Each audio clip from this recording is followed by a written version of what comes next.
For as long as Elias Barrett could remember, the land had been his sanctuary.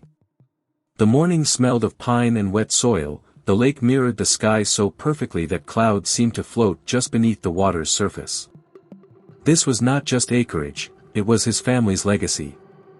His grandfather had built the dam with his own hands, creating a shimmering reservoir that kept the fields green and the air cool through hot summers. Elias had no need for subdivisions or asphalt streets. The lake was his livelihood and his peace. But one late summer morning, while checking his fence line, Elias stopped dead in his tracks. A large, white sign stood planted in the earth where his fence post used to be. Future site of Lakeshore Meadows, a proud HOA community. At first, Elias thought it was a mistake. After all, this was his land. The mistake turned into a nightmare. Within weeks, heavy equipment rumbled in. Chainsaws bit into his shade trees. Surveyors placed orange flags in the soil like they were conquering new territory. Elias tried to confront the crew, waving his worn deed and pointing out the clear boundaries marked since 1938. But every person he spoke to either shrugged or told him to take it up with the HOA board. The HOA's lawyers sent him neatly typed letters full of legal language. They claimed the county had approved the development, and therefore, the land was reallocated for public residential benefit. Elias was promised fair compensation that never arrived. By the following spring, 35 bright, identical houses stood where his grazing pasture once was, each with neat lawns, driveways, and lakefront views for which buyers had paid a premium. The mistake turned into a nightmare. Within weeks, heavy equipment rumbled in. Chainsaws bit into his shade trees. Surveyors placed orange flags in the soil like they were conquering new territory. Elias tried to confront the crew, waving his worn deed and pointing out the clear boundaries marked since 1938. But every person he spoke to either shrugged or told him to take it up with the HOA board. The new homeowners didn't know the full truth about their beautiful lake. It wasn't a natural wonder. It wasn't county property. It was the result of a dam, a modest but well-built structure, that Elias's grandfather had designed and Elias had maintained his entire adult life. The HOA believed the lake would always be there, a permanent feature of the community.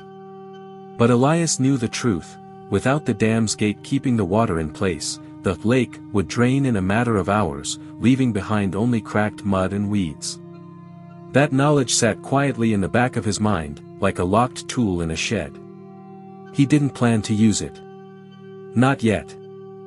The HOA's arrogance pushed him over the edge. One Tuesday afternoon, Elias received a formal letter. It demanded that he pay an annual HOA fee to help maintain the lake area, walking trails, and shared amenities. The irony was almost laughable. The lake was his. The dam was his. When Elias called to protest, the HOA president, a sharply dressed man named Trent, told him, "Sir, all properties adjoining the community are expected to contribute to its upkeep. You wouldn't want to risk non-compliance." That night, Elias sat on his porch, staring at the moonlit water. For 30 years, he had nurtured this land. Now it was being claimed, fenced, and sold to strangers who sent him invoices. His patience, like the water behind the dam, was about to reach its limit. The next morning, just before sunrise, Elias pulled on his work boots and took the familiar path down to the dam. The frost crunched underfoot, and the cold air bit at his cheeks. He reached the iron will that controlled the floodgate. For a moment, he simply rested his hands on it, feeling the chill seep into his skin. Then, slowly and deliberately, he turned the wheel. Metal groaned, and the first rush of water hissed through the channel. It started as a trickle, then built into a deep, rumbling roar. Downstream, the river swelled. Upstream, the lake's mirror surface began to ripple, dip, and slide away.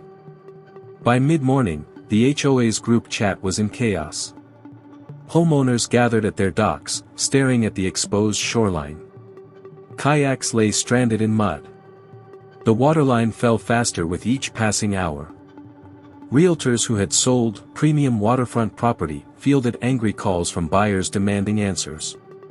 Trent, the HOA president, showed up at Elias's property with 2 board members in tow. "What do you think you're doing?"